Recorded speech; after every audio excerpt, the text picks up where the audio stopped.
When it comes to planning out my videos on this channel, I have a whole Google Doc full of ideas for what videos that I want to make myself and which videos are going to show up in members' choice polls. I created the document sometime back in early March, and from the start, this topic was always meant to be part of the June poll.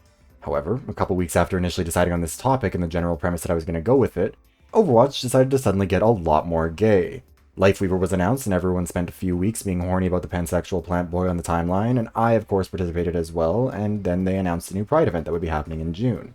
Then, even more recently, they canonically established two more characters as being queer. Farah was confirmed as a lesbian, and Baptiste was confirmed as bisexual, and honestly, the reaction I saw to both can really only be described as feral, but like in a good way. However, when this stuff started coming out, I realized that the topic I initially planned could no longer exist as I'd intended it. The original plan was just to talk about how Blizzard tries to have its cake and eat it too, with minimal representation that's as easy to miss as possible to avoid antagonizing bigots, while also wanting to capitalize on the fact that they could check another box for diversity. At the time of making that initial plan, the only confirmed queer characters were Soldier and Tracer, and both of them had been confirmed in external media with very little acknowledgement in the game itself. This also isn't unique to queer representation. Symmetra's autism has been acknowledged in external media as well and confirmed by Blizzard in the past, but Blizzard absolutely was not going to do anything to make you aware of that information unless you wanted to go looking for it. I'd also initially planned to talk about how Overwatch really benefited from not having a ton of other games trying to be diverse in the same way, and how its queer representation in particular didn't hold up particularly well compared to other games like Valorant or especially Apex that were willing to have queer characters who were much more open about it in-game, alongside things like pride badges and banners and whatever else. At the same time, there were only 3 cosmetics in-game that reflected any sort of queerness: Tracer's Emily spray, Soldier's Soldier and Vincent spray, and the rainbow player icon. Tracer would also very occasionally make a reference to Emily as a pre-game voice line interaction on King's Row, but that was really it. Blizzard could claim to have multiple queer characters, including the game's mascot, but you wouldn't really know it if you weren't looking for it. And that was what I'd planned to talk about. However, obviously, things have changed pretty fast on this topic since March. Overwatch now has 5 confirmed queer characters, has transformed the Midtown map for Pride, has added a bunch of Pride cosmetics including flags for a bunch of different queer identities, and has committed to being more representative. At one point in time, I considered just scrapping the topic altogether, but I realized that this actually kind of makes the story more interesting. And particularly in the current political climate, it's worth discussing even more. So, let's talk about Overwatch's weird relationship with queer representation. First though, some quick channel updates. This video was chosen by my June channel members as this month's Members' Choice video, and is one of 2 videos that's going to be put out today. The other one is a Members' Choice video from last month that, for a lot of copyright reasons, kept getting delayed. So today's going to be a bit of a 2-for-1 on the channel, with the Clue movie and telling stories about games without stories also coming out. Speaking of the Members' Choice videos, here are the 4 July topics. First, we have the missing link in competitive Overwatch, a returning topic from May covering the fundamental flaw with the Overwatch League, at least in my opinion. It's original sin, if you will, following up on the work done in my past videos about contenders and collegiate. Second, we have Spike Chunsoft and the right way to tell an unhinged story, a semi-new topic exploring the successes and failures in the Zero Escape, Danganronpa, the Somnium Files, and Master Detective Archives franchises to tell some truly unhinged stories while still keeping them coherent and engaging. This is a rework of the old topic, which was 999 Made Me Hate the Titanic and Telepathy, since that one managed to lose 4 consecutive polls, so I figured it might need a bit of work. Next, we've got how Overwatch's cosmetics create a culture of classism, a brand new topic about how cosmetics in Overwatch 2 not only play on feelings of FOMO, but also create a culture of haves and have-nots in-game. And lastly, we've got the philosophies of Overwatch's heroes, a brand new topic looking at the actual philosophies of the Overwatch roster and seeing what it can tell us about the universe of Overwatch. If you'd like to vote in this Members' Choice poll, it'll be going live on July 1st and will run for 10 full days, with the winning topic coming out on or around July 21st. You can get a monthly membership and vote in the poll for $5 by clicking the join button below, and your support really helps out with the channel. Now, with that out of the way, let's get into the topic. Part 1. The girls, gays, and theys of Overwatch. If we're talking about queer rep, we should probably start with the representation in question, both in the canon and among the fans. Our 5 canon LGBTQs in order of confirmation are Tracer, Soldier 76, Lifeweaver, Farah, and Baptiste. Tracer was the first one confirmed in December 2016 in the Reflections comic when her girlfriend Emily was introduced. In the same comic, you can see Soldier looking at a photo of 2 men, and a little under a month later, in January 2017, the Bastet short story confirmed that the photo was of Soldier and his ex-lover Vincent, that he had left behind to try and save the world. Sprays featuring Emily and Vincent were both added to the game around the time, but that was kinda just it. The next time any of it was really acknowledged was Emily's appearance in the London Calling short comic series in 2020, but in-game it was just those 2 sprays and maybe the rainbow player icon depending on how charitable you want to be about it, and Tracer's pre-game interactions in King's Row. Then, in late March of 2023, Lifeweaver was revealed, the first character who, from day 1, was announced as a queer hero.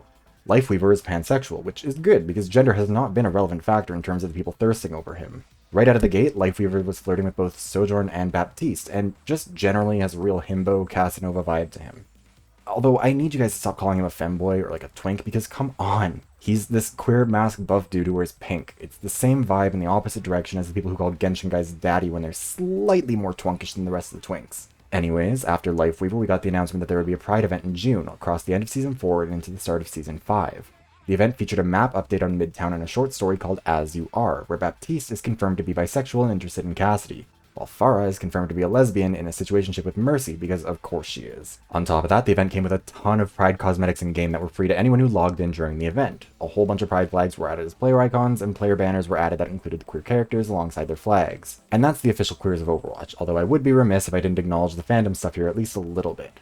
Obviously, Pharmacy has been a ship that a lot of fans have been ride or die for pretty much since day one, and Farah's confirmation has really just sent those people into a spiral. 10 out of 10 recommend checking in on the queer women you know who love Overwatch to make sure they're still doing alright, because going off of Twitter, they absolutely are not. The other one is Hanzo and Cassidy, whose ship name is Yihan, but I think it should be Hole, and I think the gays would absolutely collapse if that one became canon. Now, speaking as a gay man myself, and having spoken to many a queer man who plays Overwatch, Soldier 76 didn't exactly make a lot of people feel seen and represented. Is it nice to have an openly queer man in the game? Sure, but, like, aside from the fact that it was painfully obvious that it was retroactively added to his character, it didn't really exist in the game in any meaningful capacity, right? It felt like just another attempt to tick a box, and while I can't speak about how queer women felt about Tracer because I am not a queer woman, a lot of it just came across as Blizzard wanting to get their flowers for diversity without having to really do much. It's the kind of thing corporations love to do for the gays, since it can be really easy to pay lip service to queer representation without it having to be visible or backed up by anything. I mean, we all know the meme about corporations changing their logos to a rainbow for June and then swapping it back on the midnight of July 1st while giving money to anti-gay politicians and organizations. In fact, that kind of brings me to what I wanted to talk about here. Part 2. Corporations aren't allies, they're corporations. Blizzard's relationship with queer people, just like their relationship with all members of the Overwatch audience, is a corporate relationship. This isn't an interpersonal relationship, it's not even parasocial. It's a marketing strategy, not just for Blizzard, but for all corporations. They'll throw up a love is love graphic on Twitter, maybe release some hideous rainbow versions of their existing merch that do not work with the flag's colors, and then, I don't know, maybe get some clout off the back of clapping back at some bigot who angrily commented about how they're going woke and going broke. Rainbow capitalism is truly alive and well, with everyone under the sun usually trying to cash in on it. But this year, it's definitely been different. Now, obviously, homophobia and transphobia never went away, but it certainly has escalated in the last few months, particularly transphobia. The age-old accusation of the gays being out to get your children, an accusation that has never been anything but projection, has seen a resurgence and a reformation just focused more specifically on trans people, as drag queen story hours, inclusive books, and trans kids in youth sports have all been escalated to prominence in the culture war as part of a right-wing pushback to the increasing acceptance and support for queer people. This resurgence has involved a lot of furious pushback against corporations who do anything even remotely involving queer people, with the most obvious example of that being the absolutely pathetic conservative meltdown over Bud Light and Dylan Mulvaney. Like, she did a TikTok sponsorship with them where they sent a can with her face on it months ago, and they are still going on about it. A similar thing happened to Target, where Pride merchandise became the target of a bunch of incoherent, idiotic outrage that led to Target pulling the line from their brick-and-mortar stores, citing the threat to their workers. And don't get me wrong, I'm very certain that there were legitimate threats to Target employees over this, but I mean, we all saw how corporations like Target treated their employees throughout the pandemic, right? And how desperate they are to continue avoiding paying anyone in their stores a living wage. They don't care about the well-being of their employees, they care about money. And that's important to remember. It doesn't matter how legitimate or sincere the allyship is presented as. These are corporations, and all they care about is the bottom line. The threat of a boycott and the constant attacks on their brand identity were enough to get Bud Light and Target to walk back the pretty minimal stuff they were doing. And a lot of corporations saw what happened to them as warning signs of what could happen to them if they decided to do anything pro-LGBTQ+. At the end of the day, queer people are kind of in a permanent minority, and our fates in terms of rights, social acceptance, and safety are generally determined by how non-queer people feel about us. One of the big criticisms of rainbow capitalism has always been that corporations were just opportunists, and they would abandon the rainbow flags and rainbow logos and all this shit as soon as there was significant enough pushback. That they never cared about queer people, they just cared about queer dollars. And if they would make less queer dollars from being pro-LGBTQ+, than they'd lose from it, then they'd stop. This year has proven that that is the case, as a ton of corporations have caved even the threat of pressure on their revenue. It was obvious that it was never sincere, but the fact that the corporations have abandoned the facade of support is still concerning, because it reflects that a lot of very big companies have made the calculated decision that being seen as an ally is more harmful than not being seen as one, and they aren't doing that for no reason. The vitriol is increasing, and this is an indicator of the dangerous direction that all of this is heading. Not every corporation has shied away though, and Blizzard has obviously gone in the opposite direction. This year is Overwatch's first Pride event, with queer characters and free Pride cosmetics and all kinds of other stuff happening, despite this probably being the most anti-gay Pride season since Overwatch launched in 2016. So, is this Blizzard taking a strong stance against the bigotry? Are they the rare, authentic corporate ally? They relate to the party, but is it because they wanted to make the strongest possible stance on the side of the L's, the G's, the B's, the T's, and all the lovely, lovely Q's? I mean, do I really need to say it? They're still a corporation, and they're bowing to corporate pressure. And it's more complicated than just the political side of things.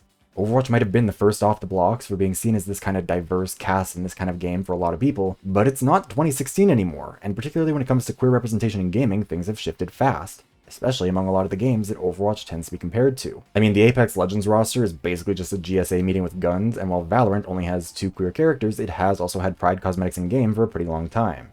To me, Overwatch's hands-off approach with queer representation, while not initially super negatively perceived by the general public, was starting to look a little suspicious. A music reviewer named Todd in the Shadows on YouTube, when reviewing Taylor Swift's You Need to Calm Down, pointed out that while it wasn't exactly a super brave, bold stance to be a pro-gay female pop star in 2019, and that many of her peers had been outspoken for a lot longer, it was probably necessary. As he put it, Taylor has a lot of LGBT followers. They love her. It'd suck if she didn't love them back. And the longer she went without saying something, the more people might wonder why. So it's good she said something, and it's certainly not useless either. Prejudice is still really powerful and the fight continues, so it absolutely cannot hurt to have the biggest pop star in the world on your side. When I saw Blizzard was suddenly doing a big Pride push this year for Overwatch after 6 years of keeping it DL, that quote was kind of what came to mind. Overwatch has a lot of queer fans, and we still love the game and its characters in spite of everything. It would suck if Overwatch didn't love us back, and if it wasn't a place for people to feel safe, and the longer Overwatch went without following the lead of its peers, especially for a game that's often tried to promote itself as being a diverse world where anyone can be a hero, the more people were going to start wondering if there was a more deliberate reason why. On top of that, while Blizzard is doing a Pride event, it's notably not running that event anywhere where there are any actual legal consequences for queer visibility. Just like with Disney only including queer representation in movies if it's so small and insignificant that it can be cut out for foreign releases, Blizzard has been happy to refuse to take a stance on the issue. If a homophobic government says that the game can't put a pride flag in Overwatch in their country, Blizzard just doesn't run it in their country. Again, the bottom line isn't always super simple to identify. While anti-queer pushback is alive and well in many of the countries where Blizzard is running the event, including, the United States, the game has had confirmed queer characters since 2016. Anyone who's still playing Overwatch almost a decade later is probably going to keep playing even if they are homophobic through a Pride event. I mean, if they stuck around through the content drought, it's pretty clear they're in it for the long haul. But they do still have decently sized player bases in countries where queer content in media is either outright illegal or will lead to the game being slapped with an extremely restrictive age rating, both of which would lead to decreased revenue from those countries. On top of that, the Pride event doesn't actually make them any money. None of the Pride stuff is directly monetized, probably because Blizzard rightfully knew that that wouldn't be a good look for them, but it means that any losses incurred by this event wouldn't be offset by any revenues. Again, this is a corporation. The Pride event is honestly probably best seen as a PR move more than anything. Like I said, Blizzard's lack of support and lukewarm representation in the past have always rubbed people the wrong way, but especially in the current political climate, it would do a lot of good for their image if they were going against the grain. While a lot of corporations were stepping away from Pride, Blizzard was going to lean in, and that would probably be especially impactful compared to doing it in other years. However, the problem with good PR is that it reeks of PR, and that brings us to our next topic. Part 3. Queer Cynicism and Blizzard's Reputation. So, Blizzard's reputation isn't good right now, and it hasn't been for a while. I don't think that's a particularly controversial thing to say, even if some people disagree with some of the criticisms that Blizzard's gotten.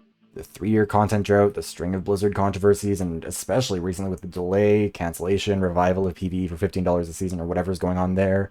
I mean, at this point, that's a whole clusterfuck of bad communication, and I don't know what the state of things are anymore, but the point is that it isn't exactly winning them any friends. That's not even considering the fact that Blizzard is regularly in the news for the state of their working conditions. Namely that they're incredibly hostile, misogynistic, and harmful. Dangerous in some cases. Blizzard has blood on its hands after the suicide of a female employee following harassment from male staff workers, has become notorious for having a boys club culture, and has engaged in union-busting activities when their workers try and stand up for themselves. So, when Lifeweaver was announced, there were plenty of people who were understandably skeptical about Blizzard's goals with him. Lots of people pointed to the bad press that Blizzard was facing at the time about the Overwatch League, about harassment, and about any number of other issues. And they said, this is why they're putting out Lifeweaver. They're trying to distract you from the fact they're a garbage company with a pink queer guy. Then, not long after, the announcement of the Pride event seemed to coincide with the announcement that PvE would be scrapped. Another damning piece of evidence that Blizzard was trying to pinkwash the reputation. This was kind of exacerbated by the As You Are short story and news about the Overwatch team's willingness to implement a trans hero in the future coming out just before the announcement that the watered-down PvE missions would be coming with a price tag. Maybe. Hard to tell because of Blizzard's borderline impressive ability to not communicate fucking anything clearly, but hey, just more proof that Blizzard is using the gays to launder their reputation. I mean, not really, though. Honestly, in a lot of these cases, it's just bad timing making Blizzard look even worse. Lifeweaver was in development for a long time. Heroes take months to go from concept to playable character, and according to the devs, Lifeweaver's aesthetic and sexuality were pretty early things they settled on.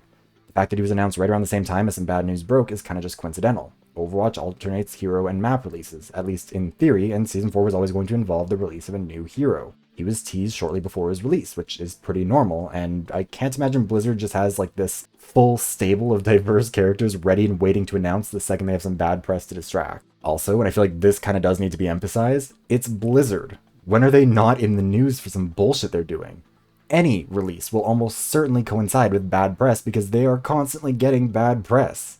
Same goes with the Pride event. By all accounts, this has been something they've wanted to do for a while, and revealing BAP and Farah to be queer feels like the kind of thing that was probably going to happen regardless, just as a bit of fan service. Maybe if they'd revealed that Yihan was canon or that Mercy was also in love with Farah, you could argue it was trying to distract people. But going with Farah and BAP really isn't going nearly as far as they could have to pull focus.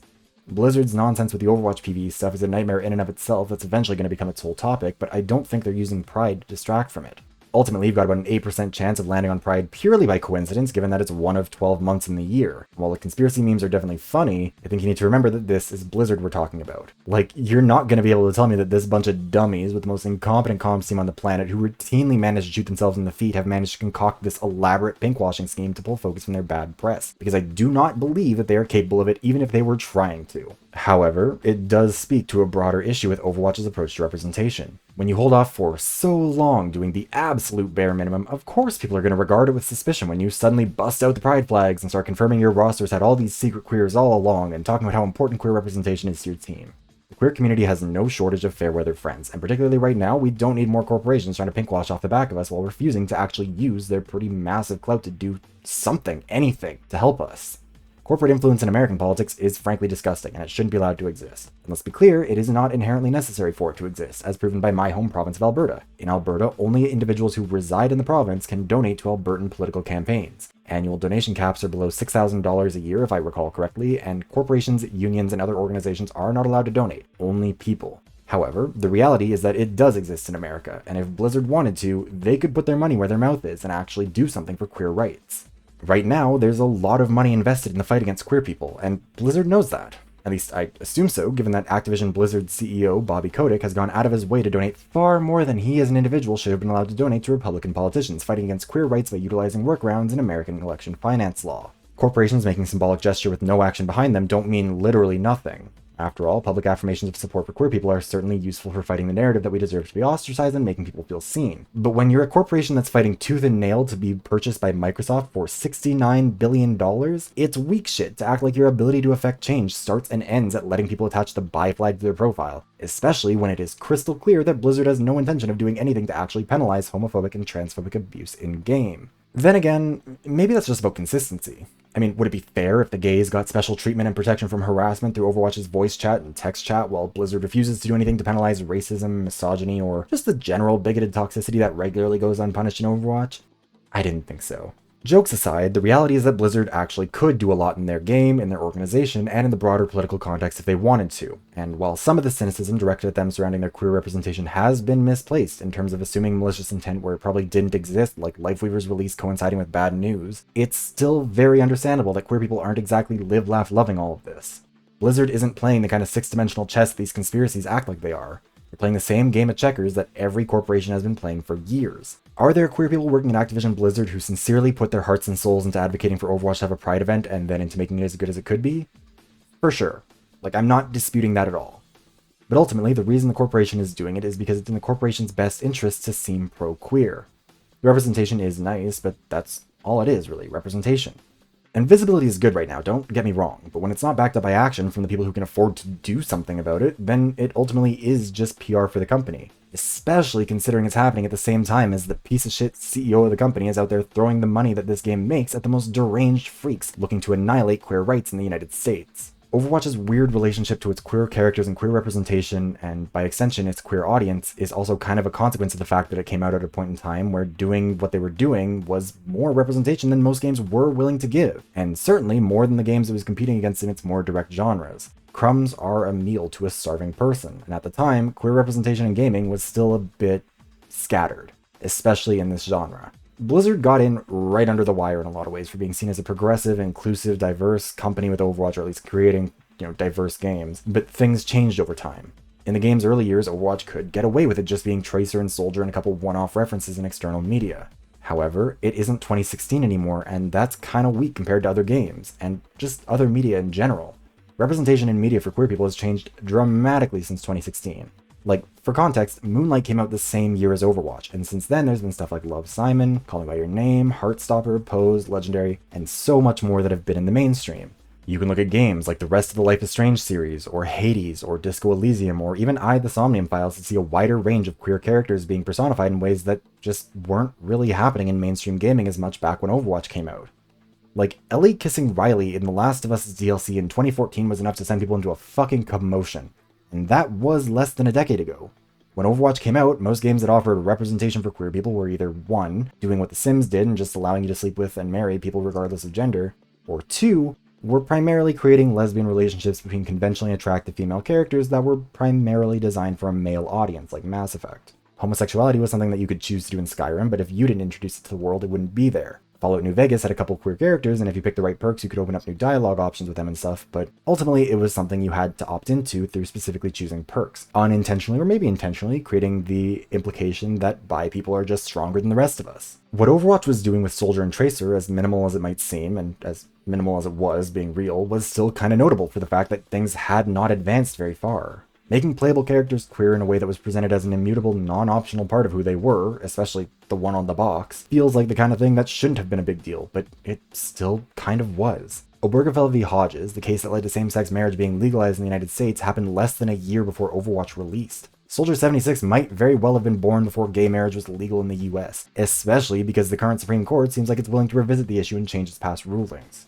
Overwatch's relationship with queer representation is a kind of reflection of where and when it exists. It exists under a CEO who donates significantly to far-right politicians and parties, in a country where queer rights are very much so still treated as debatable when they are not, and at a point in time where extremists see an opportunity to reverse the clock and turn back the progress that's been made legislatively, socially, and culturally for queer people. It's visibility with no action, it's representation without much impact, and it's inevitably going to be viewed through the most cynical possible lens by queer people who've seen a million companies do this before. And for those who haven't watched this happen enough times before to be similarly cynical, the hope remains alive that Blizzard can be better. That they can be different from everything else, that they can do better than the past, and that the fictional universe that they enjoy so much is going to be the place that they deserve. Maybe those of us who are cynical about Blizzard's gestures towards representation will be proven wrong. Maybe they can be better.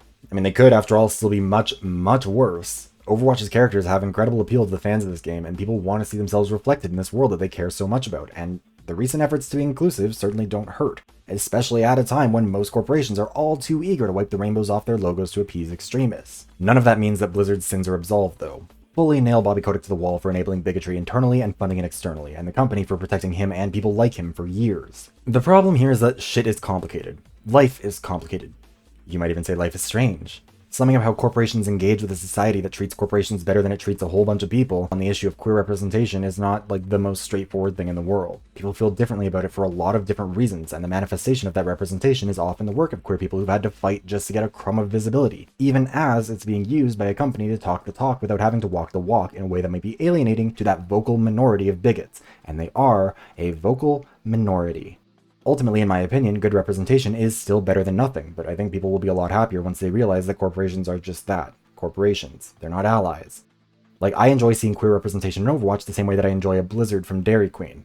It's a fun treat, but you can't sustain yourself off of treats. Finding queer representation as told by queer people who are motivated by the desire to tell queer stories will always ultimately be more filling. Even if that's just some Yeehaw fanfic where queer people actually try to transmute the corporate products into something authentically queer. Anyways, before I get even further into the validity of fanfiction as a medium for representation or whatever else this video is going to become, I'm just going to end this one here. Thank you so much for watching, and I hope you've enjoyed this. If you haven't already, you should go check out the other video I put out today, The Clue Movie and Telling Stories About Games Without Stories, which should be appearing on the screen shortly. If you have already seen it, then you should check out the other video I put out recently, Quantum Redshift and the Games That Lose. That'll also be on the screen shortly.